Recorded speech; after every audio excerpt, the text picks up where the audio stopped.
போத்தீஸ் ஸ்வர்ணமகாலின் அக்ஷய திருதியை சிறப்பு விற்பனை. ஐஸ்வர்யம் பொங்கும் எங்கள் புன்னகைகளை சவரனுக்கு ரூபாய் 1500 தள்ளுபடியில் வாங்கி கொண்டாடுங்கள். போத்தீஸ் ஸ்வர்ணமகா, இது பரிபூர்ணத்தின் அடையாளம். இந்துக்களே ஒரு நாள் செருப்பை கழட்டி அடிப்பார்கள் பாருங்களேன். இந்து மதத்துக்கு எதிரானவர்கள் நீங்கள் என்று மக்களே சொல்லுவார்கள். அதை விட்டுட்டு பாஜக நெஞ்ச கிழிச்சாலும் பாஜக, செத்தாலும் பாஜக கொடியில் தான் சாவேன், இப்படி எல்லாம் சிரிப்பாலும் அதெல்லாம் கேட்கும்போது அப்படி சொல்லக்கூடிய இஸ்லாமியர்களை நாங்கள் மசூதியிலே சேர்க்கிறது இல்லையா? எப்படியும் வாழலாம் என்று நினைத்து தன் உடலை தன்னுடைய நிர்பந்தத்துக்கு விற்கக்கூடிய விபச்சாரிகளை விட கேவலமானவர்களாகத்தான் பாஜகவில் சேரக்கூடிய இஸ்லாமியர்களை நான் பார்க்கிறேன். இதற்காக எனக்கு சிறை என்றால் கடைசி வரை நான் ஜெயிலில் கூட இருந்துருவேன். இந்த வார்த்தையை மாற்ற மாட்டேன். அவர் என்னதான் சொல்றாங்க, 2013 நாங்கள் தான் உங்களை கொண்டு வந்தோம். முசஃபர் நகரில் கலவரத்தின் போது நாங்கள் தான் உங்களுக்கு பக்கவலமாக நின்னோம். 2024 உங்களை நாங்கள் தான் தோக்கடிப்போம். ஏன்னா அவருக்கு அதெல்லாம் தெரியாதுங்க. மோடி பாவம் ஒரு பொம்மை, அமித்ஷா பாவம் ஒரு மிரட்டல் பேர்வழி, அவ்வளவுதான்.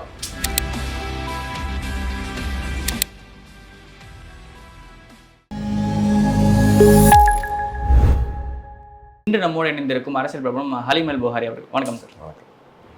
அது நம்ம ராமராஜ்யம்ன்ற வார்த்தையுமே இப்போ தொடர்ச்சியாக பல இடங்களில் பயன்படுத்துகிறாங்க. இவர் உள்துறை அமைச்சர் முதற்கொண்டு இது வந்து பார்த்தீங்கன்னா நீங்கள் பிஜேபிக்கு போகிற ஓட்டு இல்லை, ராமரோட ராஜ்யத்துக்காக போடுற ஓட்டுன்ற மாதிரி சொல்கிறாங்க.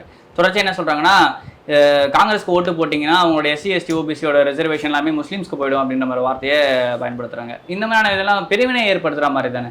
ஆனால் எலெக்ஷன் கமிஷன் ப்ராப்பரான ஒரு நடவடிக்கைன்றது எடுக்க மாட்டேங்குதுல்ல சார். எலெக்ஷன் கமிஷன் நடவடிக்கை எடுக்காதது ஒரு பக்கம் இருக்கட்டும், உண்மையான வரலாற்று பின்னணி என்ன அப்படின்னு சொன்னால், காங்கிரஸ் தான் முதல்ல வந்து ரிசர்வேஷன், அதாவது முதல்ல ஓபிசிக்கு காங்கிரஸ் கவர்மெண்ட் தான் 1951 27% quota for OBC in central government jobs and central education இன்ஸ்டிடியூஷனில் வந்து நரசிம்மராவ் கவர்மெண்ட்டும் அதுக்கப்புறம் டாக்டர் மன்மோகன் சிங் கவர்மெண்ட் தான் இது கொண்டு வந்துச்சு. முதல்ல நம்ம தான் கொண்டு வந்தோம். நாங்கள் கொண்டு வந்து கொடுத்த ரிசர்வேஷனை நாங்கள் ஒழிப்போம்னு சொல்கிறியே, உன் சாதனை தான் என்ன? நாங்கள் ஓபிசியிலேருந்து பிடிங்கி கொடுத்துருவோம்னா ஓபிசியினுடைய ரிசர்வேஷனை பாதிக்கக்கூடிய வகையில் இடபிள்யூஎஸ் இருக்கிறது என்று சொல்லி மத்திய பிரதேசத்தில் இருக்கக்கூடிய அத்தனை ஓபிசிக்காரர்களும் உச்சநீதிமன்றத்தின் கதவுகளை தட்டினார்களே, மறந்து விட்டீர்களா லிஸ்ட்டில்? இதை சரி, இதெல்லாம் ஒரு பக்கம் கிட்ட பொய் பிரச்சாரம் பண்ணிட்டு இருக்கிறாரு. இன்னைக்கு வந்து கேசிஆர் மேலே நடவடிக்கை எடுக்கிறாங்க காங்கிரஸ் கொடுத்த கம்ப்ளைண்ட்டில். இதுக்கு மோடி மேலே எப்போ நடவடிக்கை எடுப்பீங்க? மோடி மேலே நடவடிக்கை எடுக்காமல் இருக்கிறதுக்கு தான் மல்லிகார்ஜுன கார்கேக்கு நோட்டீஸ் கொடுக்குறாங்க. இந்த பக்கம் வந்து நட்டாக்கு நோட்டீஸ் கொடுக்குறாங்க. மல்லிகார்ஜுன கார்கேக்கு வந்து ராகுல் பேசுறதை கொடுத்துரும், இவங்களுக்கு கொடுத்துருவோம். எவ்வளோ விளையாட்டாக இருக்குது பாருங்க. மோடிங்கிற பேரை கூட பயன்படுத்துவதற்கு இல்லை. அந்த ஃபர்ஸ்ட் அந்த எலெக்ஷன் அனௌன்ஸ் பண்ணுற அந்த இதுலேயே வந்து பார்த்தீங்கன்னா ஒரு ரிப்போர்ட்டர் கேட்குறாங்க, தொடர்ச்சியாக வந்து பார்த்தீங்கன்னா உள்துறை அமைச்சரும் பிரதமரும் வந்து பார்த்தீங்கன்னா நெகட்டிவான விஷயம் பேசுகிறாங்க அப்படின்றாங்க. அவர் பதில் சொல்லவே அழகாக ஸ்கிப் பண்ணிட்டு போயிடுறாரு. அதுதாங்க ஆட்சி மாற்றம் தாங்கிறதுக்கு சரி வரும். உங்கள் காணொலியின் வாயிலாக கூட நான் அதான் சொல்லுவேன். தேர்தல் ஆணையம் மட்டும் இல்லை, எல்லாவற்றையும் தேர்தல் ஆணையத்தை நியமிக்கக்கூடிய குழுவிலிருந்து உச்சநீதிமன்ற தலைமை நீதிபதியை நீக்குகிறார் நரேந்திர மோடி புதிய சட்ட திருத்தத்தின் மூலமாக. அப்போ அதிர் ரஞ்சன் சௌத்ரி, அதாவது அவர் நீக்கிட்டாங்கன்னா காங்கிரஸ்ல இருந்து அதாவது எதிர்கட்சியிலேருந்து ஒரு நபர், பிரதமர், சட்ட அமைச்சர், இவங்க 3 பேர் இருக்காங்க. அப்போ ஆட்டோமேட்டிக்காக அவங்களுக்கு வந்து பெரும்பான்மை வந்துடுது. அப்போ அதிர் ரஞ்சன் சௌத்ரி என்ன சொல்றாரு, ஒரு 12 பேர் லிஸ்ட்டை 10 நிமிஷத்துக்கு முன்னால் கொடுக்குறாங்க ஃபார்மாலிட்டிக்கு, இந்தா கன்சிடர் பண்ணு அப்படின்னு 2 பேரை போட்டாங்க. அந்த 2 பேர் யாரு? அதில் ஒருவர், அந்த 2 பேரில் ஒருவர் ஏற்கனவே ஜேபி நட்டாவுக்கு கீழே என்ஹெச்ஏயில் ஒர்க் பண்ணவர், பிரின்சிபல் செக்ரட்டரியாக ஒர்க் பண்ணவர். அதே மாதிரி புஷ்கர் சிங் தாமி உத்தரகாண்ட் கவர்மெண்ட்டில் வந்து சீஃப் செக்ரட்டரியாக இருந்தவர். இவங்ககிட்ட என்ன நீங்கள் எதிர்பார்ப்பீங்க? பிஜேபி கவர்மெண்ட் ஒர்க் பண்ணவங்க எல்லாருமே. அதே மாதிரி இன்னொருத்தர் யார் அப்படின்னு சொன்னால், அமித்ஷா வந்து 370 ஆர்டிகல் அப்ரிகேட் பண்ணும்போது அமித்ஷாவுடைய ஹோம் மினிஸ்ட்ரியில் ஒர்க் பண்ணிட்டு இருந்தவர் செக்ரட்டரியாக. இந்த மாதிரி ஆட்கள். இதுக்கு முன்னாடி அருண் கோயல் யார்? ஆசாதிக்கு அமிர்த் மஹோத்சவ் காயின் பண்ணி அருண் கோயல் ரிசைன் பண்ணுறதுக்குமே ஒரு காரணம் அதுதான். இப்போ எப்படியும் இசிஐ வந்து அடுத்த 3 மாதங்களுக்கு அடிச்சாட்டியம் செய்ய போகிறது இசிஐ. அதில் அருண் கோயல் இருந்தாருன்னா விவாதம் ரொம்ப பெருசாயிரும். ஏன்னா அருண் கோயலை வந்து சட்ட விதிமுறைகளை மீறி நியமித்தது பாஜக. அவரை வந்து விஆர்எஸ் வாங்க வச்சு ஒரே வாரத்தில் அவர் அப்பாயின்ட் பண்ணிருச்சு. அது உச்சநீதிமன்றத்துக்கு மஹுவா மைத்ரா உட்பட எல்லாரும் உச்சநீதிமன்றத்துக்கு வந்து அதை எதிர்த்து வழக்கு போட்டாங்க. அப்போ ஜஸ்டிஸ் KM ஜோசப்லாம் கேள்வி கேட்டார். we are not questioning the procedure the credibility but we are questioning the procedure followed அப்படின்னு கொஸ்டின் கேட்டு மிகப்பெரிய சர்ச்சையை கிளப்பிச்சு. இப்போ அடுத்து வந்து பெரிய அழிச்சாட்டியம் பண்ண போகிறோம். ஏங்க, ஒரு ஐஏஎஸ் ஆஃபீஸர்னா அவன் ஹோம் மினிஸ்டரில் ஒர்க் பண்ணியிருப்பான், அவன் ஒரு சிஎம் கீழே சீஃப் செக்ரட்டரியாக இருந்திருப்பான். அதெல்லாம் நீங்கள் கேட்க முடியுமான்னு வேணா இதில் கேள்வி கேட்டுடலாம். ஆனால் அதில் கேட்க முடியாது. அதனால அருண் கோயல் ரிசைன் பண்ண சொல்லிட்டாங்க. இப்போ நீ ரிசைன் பண்ணிவிடு, வேணாம், செட் ஆகாது அப்படின்னு. அதே மாதிரி தான் உங்களுக்கு இடியுடைய கபில் மிஸ்ரா, அருண் மிஸ்ரா இடியுடைய தலைவராக இருந்தார். அவரை பற்றி பத்திரிகை சொல்லும்போது மோடிஸ் ப்ளூ ஐடு பாய் என்பார்கள். மோடிஸ் ப்ளூ ஐட் பாய். ஏங்க வேற ஆளே கிடைக்கலன்னு சுப்ரீம் கோர்ட் கேட்டுச்சு. ஏன்னா எக்ஸ்டெண்ட் பண்ணிட்டே போறீங்க, நாங்க சொல்லிக்கிட்டே திமிரு பிடிச்சி போய் எக்ஸ்டெண்ட் பண்ணிட்டே இருக்கிறீங்க, வேற ஆளே கிடைக்கலையா உங்களுக்கு, வேற தகுதியான நபரே கிடைக்கலையா, அதுக்கு காரணம் என்ன அப்படின்றது நீங்க கொச்சப்படுத்துறீங்க. இந்தியாவில் வந்து தகுதியே ஆள் இல்லைன்னு. அதுக்காக தான் பத்திரிகைகள் வந்து மோடிஸ் ப்ளூ ஐட் பாய் அப்படின்னு, மோடியுடைய செல்ல புள்ள அவரு அப்படின்னு சொல்லிச்சு. ஸோ இந்த மாதிரி அரசு நிறுவனங்களை முகைமைகளை தங்களுக்கு சாதகமாக பயன்படுத்தி கொண்டு தங்களுக்கு எதிராக செயல்படக்கூடியவர்களை நசுக்குவதற்கும். இன்னைக்கு கூட ஒரு வீடியோ வந்து பார்த்தேன். ஆமாம், இது ஒரு தேர்தல் வீடியோ வந்து சூப்பராக ஒரு கிரிக்கெட் மேட்ச் விளையாடுற மாதிரி. அதில் நரேந்திர மோடி பேட்டிங் பண்ணுறாரு, எதிர்க்க வந்து அமித்ஷா இருக்கிறாரு. அந்த மாதிரி ஒரு மேட்ச்சு ஒரு வாங்கி அடிக்கிறாரு, சிக்ஸ் பிடிக்கிறவன் பக்கம் சிக்ஸ் பிடிக்கிறான், அப்படி பாலை பிடிக்க வர்றான் ஒருத்தன், பக்கத்தில் ஒருத்தன் எடுக்கிறான், அவன் வந்து ஐடியான், அவன் எப்படி கணக்கு காட்டுறான், பாலை வந்து பிடிச்சி சிக்ஸில் தூக்கி போட்டுறான், சிக்ஸ் அப்படிங்கிறாங்க. அவன் என்ன பண்றாரு, வெளியே வந்து இந்த ஏறி அடிப்பாங்க இல்லையா, அப்படி ஏறி அடிக்கிறாரு. அடிச்ச உடனே கீப்பர் பாலை பிடிக்கிறான், ஸ்டம்பிங் பண்ண வர்றான், பக்கத்துல வந்து ஐடி கருப்பு கலர் ட்ரெஸ் போட்டு ஐடி வந்து நிற்கிறான், இப்படி பாக்குறான். இப்படி பார்த்து நான் என்ன பண்றேன், இப்படி பின்னால போட்டுறான் பாலை. உடனே இது எல்லாத்துக்கும் வந்து அமித்ஷா வந்து கண்ணை காட்டி இருக்கிற மாதிரி, அந்த பக்கம் அதர் சைட் அது என்ன சொல்லுவாங்க, நான் ஸ்ட்ரைக்கர்ஸ் எண்ட்ல இருந்து கண்ணை காட்டுற மாதிரி. இப்படி எல்லாம் இந்திய தேசத்தினுடைய மிஷினரியை கேலி செய்யற அளவுக்கு. இதை நான் ஏன் எந்த தைரியத்துல எந்த நெஞ்சுறுதியோடு எந்த தெம்பில சொல்றேன்னு தெரியுமா? நீதிமன்றத்தை நடுநிலையாக வைத்திருந்ததற்காகவும் அரசு துறைகளை நடுநிலையாக வைத்திருந்ததற்காக மட்டுமே ஆட்சியை இழந்த கட்சி எங்களுடைய கட்சி. பிரதமர் இந்திரா காந்தி அவர்களை ஏற்கனவே மத்திய அரசியல் பதவியில இருந்த ஒருவரை அவர் தேர்தல் பிரச்சாரத்தின் போது பயன்படுத்தினார். அவர் ரிசைன் மட்டும் தான் வரார், ஆனாலும் அவர் அரசிடமிருந்து நிதி பெற்றுக் கொண்டிருந்தார். அதனால் அவர் அரசு அதிகாரி தான் என்று சொல்லி, அதனால் அவர் அரசு அதிகாரி தான், அதனால் அரசு அதிகாரியை தேர்தல் பிரச்சாரத்தில் பயன்படுத்தி, இந்த மாதிரிலாம் நீங்க காட்டுறதா இருந்தா ஒரு அரசு அதிகாரியை தேர்தல் பிரச்சாரத்தில் பயன்படுத்தியதற்காக இந்திரா காந்தி என்கின்ற பிரதமரையே உங்களால் தகுதி நீக்கம் செய்ய முடியும் என்றால், எலெக்ஷன் கமிஷனுடைய வெற்றியை கொண்டாடுகிறார். எலெக்ஷன் கமிஷன் ஒரு தேர்தலில் உச்ச நீதிமன்றத்தில் ஒரு வழக்கு நடந்து இவிஎம் வச்சுக்கிறது சரிதான் அப்படின்னா எலெக்ஷன் கமிஷனே கொண்டாட வேண்டிய அவசியம் இல்லை. இவிஎம் பேலட்டா இருந்தா அதுக்கு நீதிமன்றத்துக்கு போறாங்க. நீதிமன்றத்தில் உங்க எலெக்ஷன் கமிஷனை குறை சொல்லல, election commission fraud, election commission வந்து bias, election commission discriminative, election commission வந்து சரியில்லை என்று நீதிமன்றம் போகல. இந்த எலெக்ஷன் கமிஷன் வைக்கக்கூடிய தேர்தல், அந்த தேர்தல் முறையில் பேலட்டுக்கு பதிலாக இவிஎம் வேணாம், இவிஎம் பதிலாக பேலட் வைங்க அப்படின்னு கேட்கறாங்க. இல்ல விவிபேட்டை வந்து கையில கொடுத்து அனுப்புங்க அப்படின்னு கேட்கறாங்க. இவ்வளவுதான் வழக்கே. இதை எலெக்ஷன் கமிஷனே கொண்டாட முடியாது, ஆனால் நரேந்திர மோடி கொண்டாடுகிறார். அப்படின்னா என்ன? இந்திரா காந்தி என்கின்ற ஒரு பிரதமர் ஒரே ஒரு மத்திய அரசு பணியாளரை பயன்படுத்தியதற்காக அது குற்றம். அவர் ரிசைன் பண்ணிட்டார், அவர் வேலையிலே இல்லை, ஆனாலும் அவர் வந்து அரசுல இருந்து சம்பளம் வாங்கிட்டு இருந்தார் ஏதோ ஒரு வகையில், அதனால் அவர் மத்திய அரசு ஊழியர் தான், அதனால் அவரை பயன்படுத்திய தவறு தான், அதனால் அவரை இந்திரா காந்தியை தகுதி நீக்கம் செய்ய வேண்டும் என்பது சட்டம், நியாயம், தர்மம் என்றால், இங்க ஒட்டுமொத்த இந்தியாவுடைய டோட்டல் மிஷினரி ஈஸியே இருந்துதான் எதிர்கட்சியினுடைய சதிகள் எல்லாம் சுக்குநூறாக நொறுங்கிவிட்டது என்கிறார் பிரதமர். எதிர்கட்சியுடைய சதியெல்லாம் சுக்குநூறாக நொறுங்கிவிட்டது. எப்படி இதை சொல்ல முடியுது? அவரால் இவிஎம்க்கு சாதகமா தீர்ப்பு வந்தா அது எதிர்கட்சியுடைய அப்போ இதுக்கு என்ன சொல்ல வர்றேன், இதுல எதுவுமே நியாயமாக செயல்பட விடாமல் இப்பெல்லாம் ஒரு தேர்தல் நம்ம சந்திச்சுட்டு இருக்கிறோம்னா நம்ம எல்லாத்துக்கும் தயாராக தான் தேர்தல் சந்திக்கிறோம். இது ஈஸியை பற்றிலாம் கவலையே படலை. இல்லைன்னா தேர்தல் நேரத்தில் தூர்தர்ஷனை வந்து காவி நிறமா மாத்துறாங்க. அது வந்து ஒரு தொலைத்தொடர்பு நிறுவனம், அரசுடைய நிறுவனம், அதுவும் சட்டப்படி தப்பு. ஏன்னா குறைஷின்னு ஒருத்தர் இருந்தார், முன்னாள் தேர்தல் முன்னாள் தேர்தல் ஆணையராக இருந்தார், தலைமை தேர்தல் ஆணையராக இருந்தார், சீஃப் எலெக்ஷன் கமிஷனராக இருந்தார். அவர் வந்து ஒரு வார்த்தை சொன்னார். 2019 நரேந்திர மோடி என்கின்ற திரைப்படம் ரிலீஸ் செய்யப்பட்ட போது, தேர்தல் நேரத்தில் ரிலீஸ் செய்யப்பட்ட போது அது பிரச்சனையை, பெரிய சர்ச்சையை கிளப்பியது. அப்ப அவர் சொன்னாரு, அரசு பணத்தில் இதுக்கு வந்து தெளிவா ப்ரொவிஷன்ஸ் இல்லைங்க எலெக்ஷன் கமிஷன் கிட்ட இதை தடை பண்றதுக்கு. ஒரு படம் அரசியல் சார்ந்து இருக்கும், சாராம இருக்கும், அதுக்காக போய் தடை பண்ணிட்டு இருக்க முடியுமா? எப்ப நீங்க கேள்வி கேட்கலாம்? அவர் சொன்னது என்கிட்ட இருக்கு. எப்ப நீங்க கேள்வி கேட்கலாம் அப்படின்னா, அரசு ஒரு திரைப்படத்தை தயாரித்து அதை தூர்தர்ஷனில் வெளியிட்டால் நீங்க கேள்வி கேட்கலாம். அரசு ஒரு திரைப்படம் குரேஷி என்ன சொன்னாரு? This is a private movie. If a political party like BJP had also made the movie, even then what could the EC have done? BJP முன் வந்து படத்தை செஞ்சாலும் நம்ம என்ன பண்ண முடியும்? It is not the government or one of its agencies like Doordarshan which is producing the movie or telecasting it. ஆனா இப்ப கேரளா ஃபைல்ஸ் வந்து பாத்தீங்கன்னா அதான் சொல்றேன், கேரளா ஸ்டோரியை இவங்களே டெலிகாஸ்ட் பண்றாங்க. ஒரு ப்ரொபகேண்டிஸ்ட் மூவியை, நரேந்திர மோடி மூவி ப்ரொபகேண்டிஸ்ட் மூவி, ஆமா ப்ரொபகேண்டிஸ்ட் மூவி தான், ஆனா அதை பிஜேபியே வெளியிட்டாலும் நம்ம ஒன்றும் பண்ண முடியாதுங்க.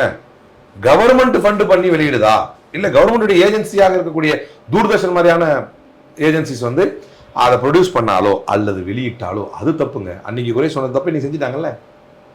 அப்போ the country is moving towards autocracy. Now we are in the 8th point as per his observation. யார் Dhruv Ratti's observation.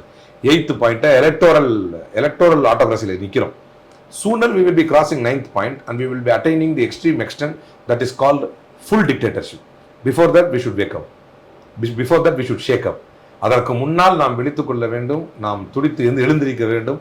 நரேந்திர மோடியின் ஆட்சியை பிடரியில் அடித்து அவர்களை ஓடவிட வேண்டும். அதற்கான தேர்தல் தான் இந்த தேர்தல். Okay sir. இப்போ குஜராத், ராஜஸ்தான் போன்ற இடத்துலலாம் வந்து பார்த்தீங்கன்னா பிஜேபி அசைக்கவே முடியாதுன்ற மாதிரி சொல்லிட்டு இருந்தாங்க. ஆனால் இப்போ அங்கே ராஜ்புத்தோட பிரச்சனை ஓடிக்கிட்டு இருக்கு. இந்த மாதிரியான விஷயத்தெல்லாம் பிஜேபி எப்படி கையாளணும்னு நினைக்கிறேன்? வினை விதைத்தவன் வினை அறுப்பான் என்பது வந்து யதார்த்தம். கர்மா இஸ் அ பூமராங் என்பது யதார்த்தம். What goes around comes around என்பது உலகத்தின் நியதி. யாருக்காக இருந்தாலும் அந்த ராஜ்புட்டுடைய இஷ்யூவில் நீங்கள் ஆழமாக பார்த்தீங்கன்னா ரொம்பலாம் பேச வேணாம். அவர் என்னதான் சொல்கிறாங்க, 2013 நாங்கள் தான் உங்களை கொண்டு வந்தோம்.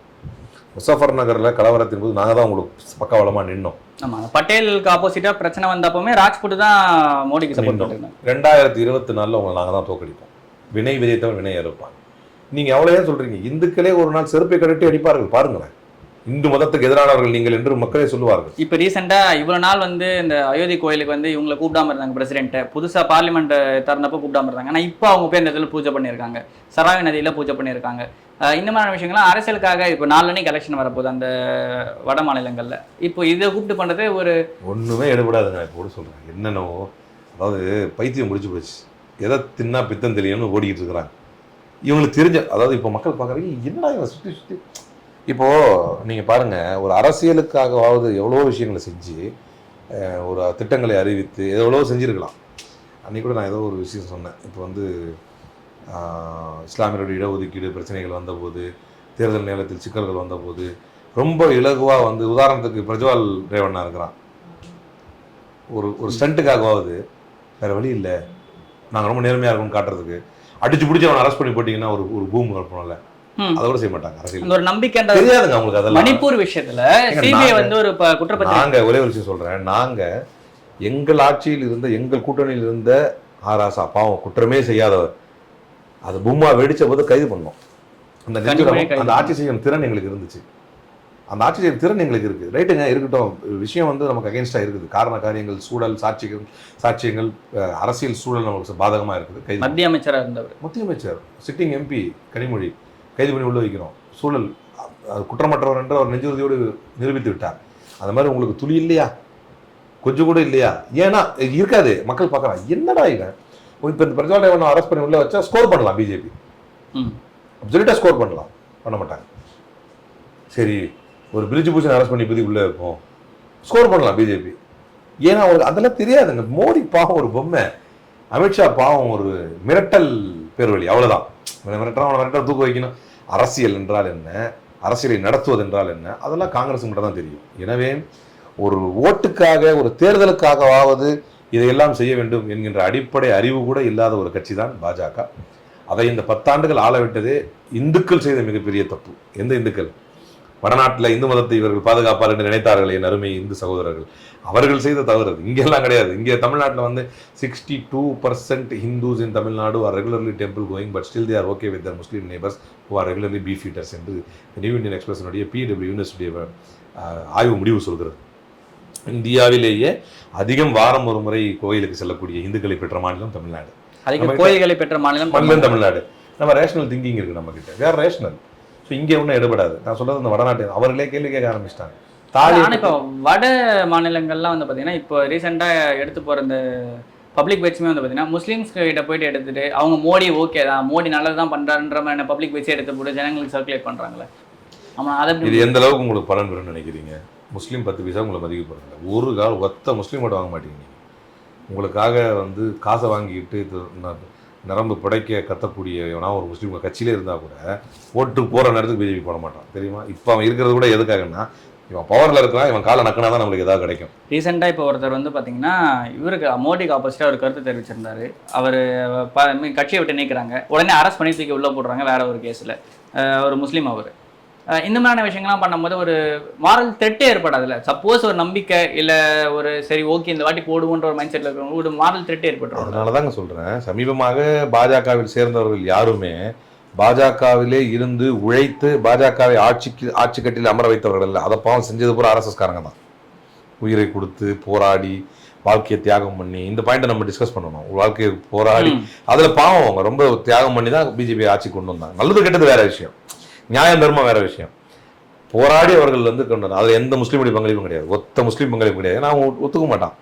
வந்ததற்கு பின்னால் அழுத்தம், அயோக்கியத்தனம், போக்கிரித்தனம், பொறுக்கித்தனம், தமிழ்நாட்டிலே உள்ள சில பொம்பளை பொறுக்கிகள், சில கேவல ஈனப்பிறவிகள், சில கேவலமான பிறவிகள், உணவுக்கு பதிலாக மலத்தை கூட திங்க தயார் என்று சொல்லக்கூடிய சில இழி பிறவிகள் தான் தொப்பியை போட்டுக்கிட்டு பாஜக போய் சேர்ந்தது. அவனுக்கு கூட என்ன இந்த தேர்தலில் பாஜக எப்படியோ தோத்துடணும், ஏன்னா பவர் இருக்கிறத ஒட்டிக்கிட்டு இருப்பான். எந்த முஸ்லீமுமே கஷ்டப்பட்டு பாஜகவை கொண்டு வரணும்னு ஒரு காலமும் நினைக்க மாட்டான். இப்ப ஏன் அவன் பாஜக இருக்கிறான்? அவன் பவர்ல இருக்கிறான். நம்ம கொஞ்சம் ஒட்டிக்கிட்டு தான் நமக்கு ஏதாவது நக்கிறது கிடைக்கும். அப்படி நக்குவதற்காக சேர்ந்தவர்கள். உன் பிறப்பில் கோளாறு இருந்தாலே தவிர எட்டிக்காய் இனிக்காது என்றார் ஒரு பெரியவர். அது எப்படி இனிக்கும்? அப்ப நீ தான் கோளாறு. அப்ப எந்த முஸ்லீமுக்கும் பாஜக இனிக்காது. அவன் மனமாற உளமாறலாம் சத்தியமா சொல்ற செய்யவே மாட்டான். உங்ககிட்ட இருக்கிற பிஜேபியில் இருக்கிற எல்லா முஸ்லீமும் பிஜேபிக்கு துரோகிங்க தான், பிஜேபியோட துரோகிகள் தான். என் மனசுல அவன் வன்மத்தை ஒழிச்சு வச்சிருப்பான். என்னைக்காவது பிஜேபியை கருவறுக்கணும்னு நினைப்பான், என்னைக்காவது ஆர்எஸ்எஸ் இந்த மண்ணில இருந்து இல்லாம ஆக்கிடணும்னு நினைப்பான். சும்மானா உன் கூட நானும் முஸ்லீம் தான் பாய், நான் ஜட்டி போட்டுக்கிறேன். அது என்ன ஜட்டி? அது காவி ஜட்டி போட்டு, இப்ப பேண்ட் கொடுத்துட்டாங்க, காவி ஜட்டி போட்டுக்கிறேன், தொப்பி மாட்டிக்கிறேன், நானும் உங்க கூட போறேன், ஆர்எஸ்எஸ்லாம் ரொம்ப நல்லவங்க இப்படின்னு டயலாக் வேணா அடிச்சுக்கலாம். இல்ல ஆர்எஸ்எஸ்ல மைனாரிட்டி மோர்ச்சான்னு ஒண்ணு இருக்கு, அதெல்லாம் சும்மா. அதெல்லாம் இப்ப அந்த மாதிரி எனக்கு தெரிஞ்ச நம்ம ஒரு அம்மா இருந்தாங்க, லேடி ஒருத்தவங்க, ஏதோ பேர் அவங்களுக்கு நல்ல துண்டுலாம் போட்டு பேசிக்கிட்டு இருப்பாங்க, ஃபாத்திமான்ட்டு ஒருத்தவங்க. எஸ், அலிஷா ஃபாத்திமான்ட்டு லேடி ஒருத்தவங்க, ரொம்ப அலிஷா காமெடி. அதெல்லாம் இந்த மாதிரி சொல்ல ரொம்ப தீவிரமா அரசியல் பண்ணணும்னு சொல்லிட்டு இருந்தாங்க. அவங்க தான் அந்த இதுல இருந்தாங்க, ஆர்எஸ்எஸ்னுடைய முஸ்லீம் ராஷ்டிரிய மஞ்ச், எம்ஆர்எம், அதுக்கு தலைவியா இருந்தாங்க. அப்புறம் தேசிய துணைத் தலைவராக ஏதோ இருந்தாங்க, எல்லாம் இருந்தாங்க. இப்போ அவங்க அதிமுக இருக்காங்க. அவங்களுக்கு ஒரு கொள்கை தெளிவு முடிவுலாம் எதுவுமே அதுல இருக்கிறவங்களுக்கு, அவங்க எல்லாரையுமே ஒரு கட்டத்துல நம்மளுக்கு பர்சனலா தெரிஞ்சவங்க தான் இருந்திருப்பாங்க. அதை சேர்றதுக்கு முன்னால ஒரு டைம் நம்ம கூட சுத்தினவங்க எங்க கூட பாஜக சேர்ந்தா நாங்க ஒதுக்கிடுவோம், அது வேற. சரி, சொத்துக்காக எதையும் தின்ன முடிவு பண்ணிட்ட போல இருக்கு, பணத்துக்காக எதையும் நக்க முடிவு பண்ணிட்ட போல இருக்கு, நீ ஒதுங்கி போய். இஸ்லாமியர்கள் யாரெல்லாம் பாஜகவை ஆதரித்து கடுமையா நாங்க அப்படி இப்படின்னு பேசிக்கிட்டு இருக்கக்கூடியவர்கள், மற்றவங்க இல்லை. இப்படி பாஜக தீவிரமா நாங்க இருக்கிறோம், பேரளவுல தப்பிய போட்டுக்கிட்டு எங்க கஞ்சிக்கு காசு தர நாங்க போனா விட்டுருவோம், மன்னிச்சு. அதை விட்டுட்டு பாஜக நெஞ்ச கிழிச்சாலும் பாஜக, செத்தாலும் பாஜக கொடியில் தான் சாவேன், இப்படி எல்லாம் சிரிப்பாலும் அதெல்லாம் கேட்கும்போது அப்படி சொல்லக்கூடிய இஸ்லாமியர்களை நாங்க மசூதியிலே சேர்க்கறது இல்லையே. 2-3 இடத்துல இவர் வேலூர் விவகாரமே அதாவது துரத்திருந்தாங்க. அது வந்து இது மனித நேயமற்ற செயல்ன்ற மாதிரிலாம் அவர் பேசியிருந்தாரு. ஒரு ஆளாங்க நான் வந்து திரும்பவும் சொல்றேன், எப்படியும் வாழலாம் என்று நினைத்து தன் உடலை தன்னுடைய நிர்பந்தத்துக்கு விற்கக்கூடிய விபச்சாரிகளை விட கேவலமானவர்களாகத்தான் பாஜகவில் சேரக்கூடிய இஸ்லாமியர்களை நான் பார்க்கிறேன். அதனால அவனை பற்றி நான் கமெண்ட்ஸ்லாம் சொல்ல விரும்பல. இதுக்கு மேலே வேர்ட்ஸை inadequate to express how I feel the Muslims who join BJP. இதற்காக எனக்கு சிறை என்றால், சிலுவை என்றால் சிரச்சேதமே செய்யுங்கள், தாங்கிக் கொள்வேன். கடைசி வரை நான் ஜெயிலில் கூட இருந்துடுறேன். இந்த வார்த்தையை மாற்ற மாட்டேன். இந்த முஸ்லீம் இனத்தை மண் வேரோடும் வேரடி மண்ணோடும் அழிப்பதற்காக கங்கணம் கட்டி கொண்டிருக்கக்கூடிய ஒரு அமைப்பு ஆர்எஸ்எஸ், அதனுடைய அரசியல் பிரிவு பாஜக.